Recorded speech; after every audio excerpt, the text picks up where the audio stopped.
down the Mario 64 iceberg lies an interesting tidbit about Wet Dry World. No, not that. That's it.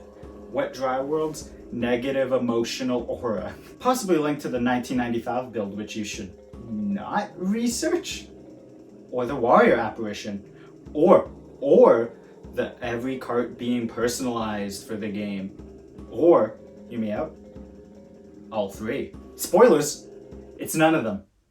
Life isn't a bad creepypasta, sadly. Personally, I think people experience this negative emotional aura because Wet Dry World is a gateway to the worst Mario 64 has to offer.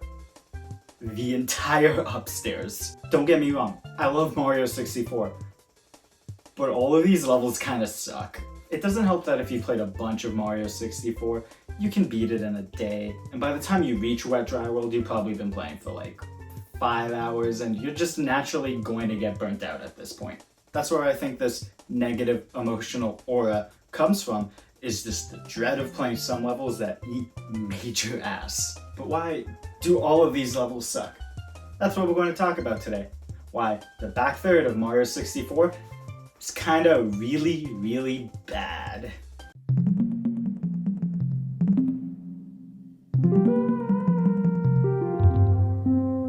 Even though I like Wet Dry World, it is a clear decline from all of the basement levels. First off, you only need the water at 2 levels to get all the stars. Either all the way up or all the way down, making all of these other levels completely pointless. Climbing up when the water is at its lowest is way too clunky. I'm not sure if the speedrun gods of Mario 64 can get up all the layers without these wind-up dudes, but if you're not cheese, odds are you're going to need the one on the second layer to get up to the third layer. They suck.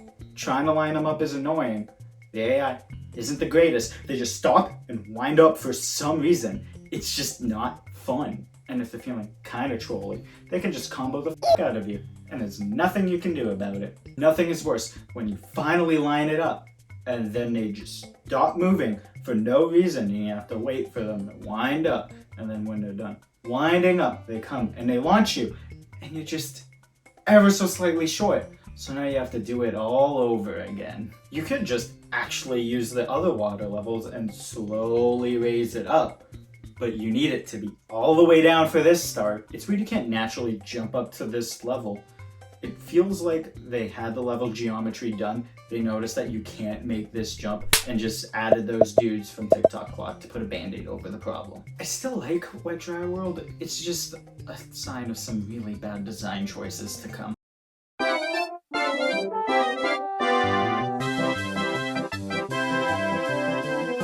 5 out of 7 of these stars suck. The first one where you climb the snowman would be fine, except this penguin sucks. It could just move at a weird speed where you have to rhythmically tap forward in an odd pattern to get through, or like have to crawl through under the wind or something. But no, it just shuffles back and forth and back and forth and back, and can you please hurry up, dude?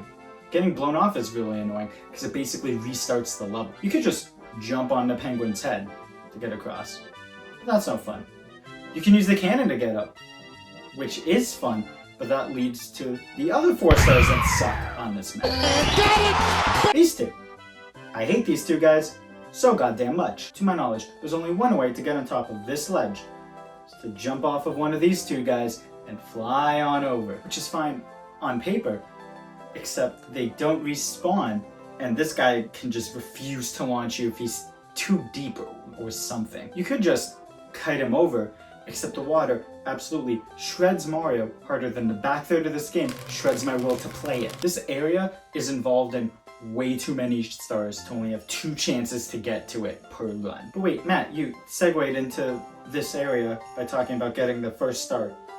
How do they even relate? To open up the cannon and make that first star easier, you have to go talk to the Bob-omb, which is in the igloo.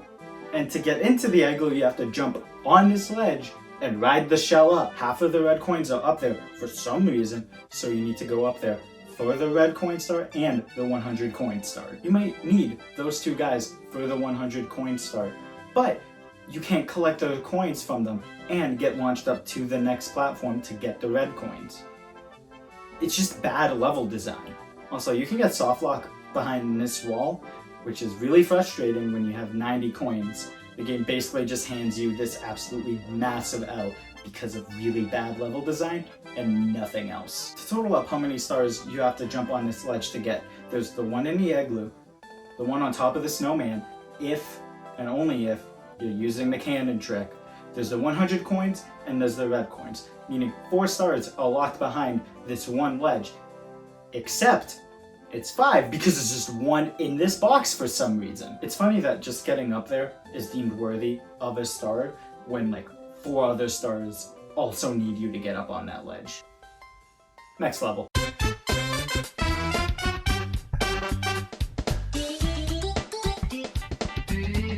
I like the idea of Tiny Huge Island on paper. I like going through an area as a small boy and then going through that exact same area, but you're a way bigger boy. It's just done really poorly here. Traveling around the island as small Mario sucks because it's way too deadly, not because of bad platforming, but because of bad mechanics. And you need to go around those bad mechanics to get to Big Mario. It's super annoying because the wind in this section just doesn't work. I am not confident in this jump. Sometimes I jump into the wind, it looks like it's going to carry me to the ledge and then it just doesn't. But then other times it doesn't look like it's going to carry me there and then it does. It's just way too finicky to be necessary for the level. The red coins area sucks. When you're up at the highest part and the hardest jumps, the camera just refuses to cooperate with you. It's honestly one of the most heartbreaking red coins to die on. To my knowledge, it's the only sub area that if you die in, the game doesn't send you back to when you jump back into the level. It just sends you to the beginning again. All of the other stars here are weird or just not that fun. I just don't like this level. I don't get this part. I think I've been there like once in my life. Guys are making shots. Peyton's free throw is a little bit short. One thing I just noticed while editing is that for every star, it's faster and easier to enter the level as Big Mario instead of Small Mario, so it kind of just makes the whole gimmick around entering this level useless. Thank God Tall Tall Mountain is better.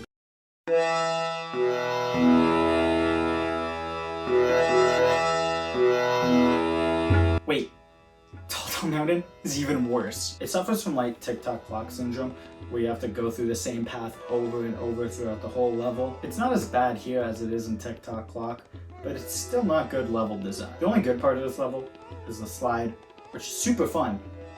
In this opening area, I don't know why, I just really like it. The monkey at the top is super annoying to catch. The space just feels way too small, and I feel like I'm just going to dive off of it. And this jump is the most tilting thing in the world. It's just slow enough that it feels like you can get it, but just fast enough that Mario can't really turn around fast enough to grab it. The star being in the cage is also completely pointless. It's just there to taunt you. Like, the monkey could have just given you this star and saved you a few seconds. The platforming to get the red coins on these mushrooms is just slightly too tight for Mario 64's controls. None of the stars are really that good on this map. Except the slide. The slide is perfect. Just to make Tiny Huge Island sub-area even more annoying, if you enter the slide in Tall Tall Mountain, die outside of the slide, it puts you back into the slide.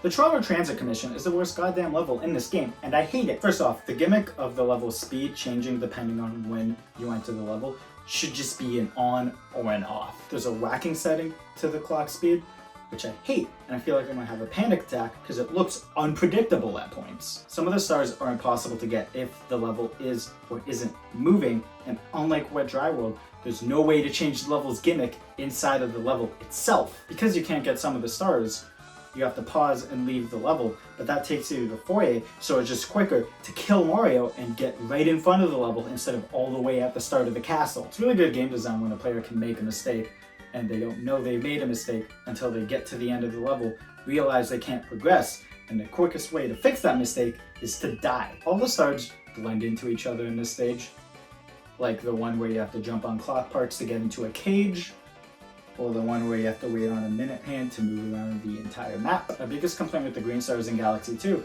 is that they take you a third of the way through the level, and then 2/3 of the way through the level, and then all the way through the level. And assuming you're getting all the stars in the level, you're probably going through some missions like 4 times. Tick-Tock Clock turns that up to 1,000. If you get all the stars in Tick-Tock Clock, you're going through that first chunk of the level at least 6 times, which would be fine, except the level isn't fun and the Mario controls bad, making the level less fun, making you more angry, making you play worse, and I hate it. It's needlessly repetitive and just god-awful game design. Only one more level though. Oh yeah, you slide again. Good thing it's not the most tilting song in the game. I've never not been burnt out with Mario 64 by the time I reach Rainbow Ride. If I'm doing a 70-star run of the game, I don't even touch this level or any of the upstairs levels. The only part of the level I like is that whole area because it's the only part that doesn't really require a lot of waiting, and unlike Tick-Tock Clock, the platforming challenges here feel like they were designed with Mario 64's controls in mind. So at least 2 of the 7 stars don't suck. That's good. These magic carpets really ruined the level for me. That first one, I just never went on throughout my entire playthrough on 3D All-Stars because you can just long jump to that area. They move so slow, and at this point in the game, I just want to finish it, and it gets so much behind these slow moving platforms. Will you please hurry up? Mario 64's controls aren't tight enough for this type of level, so trying to realign yourself on the magic carpet can kill you. The 100 coins here feels like such an uphill battle. The level is clearly not designed for this challenge, but they had to include it because all of the other levels had the 100 coin star in them. It's just not a fun level. Luckily, there's not that much game left. How can it get worse? Goddamn slime! This is one of the hardest stars in the game, exclusively because of how bad the flying controls are. But that's not even my biggest problem with the star. There are a few levels in Mario 64 that send Mario outside of the castle. The Metal Mario stage sends you right outside the waterfall, while in Dire Dire Docks, that one hole can send you right below the waterfall. Those kind of secret exits are fine because they're not really that punishing. If you have the water lowered, it doesn't take that long to get back into the level. For some reason, the flying stage that sends you back outside the castle isn't the one on the main floor, it's the one at the very top of the castle. Dying in this stage is more punishing than actually dying. At the very least, it could have just sent you to where dying on the secret slide takes you. Just save me some time. It's just weird that they made that part more punishing than it should be. It's just awful.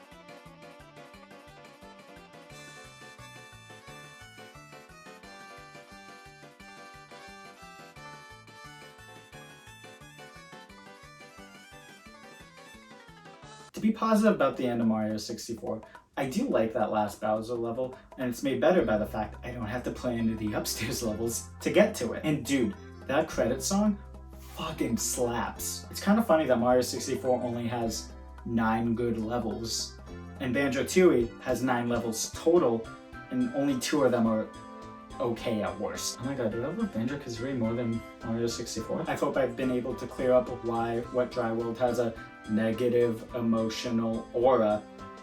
It's not psychic, it's just a game from 1996. Honestly, everything on the iceberg that isn't just like a weird tidbit about the game or some weird quirk it has just treads way too far into bad creepypasta territory. Am I wrong about the last third of Mario 64 sucking complete ass? Is Wet Dry World actually possessed by the lamest demon ever? Am I an idiot? Comment down below. Tune in next time when I talk about A Way Out and how one thing holds it back from reaching its true potential.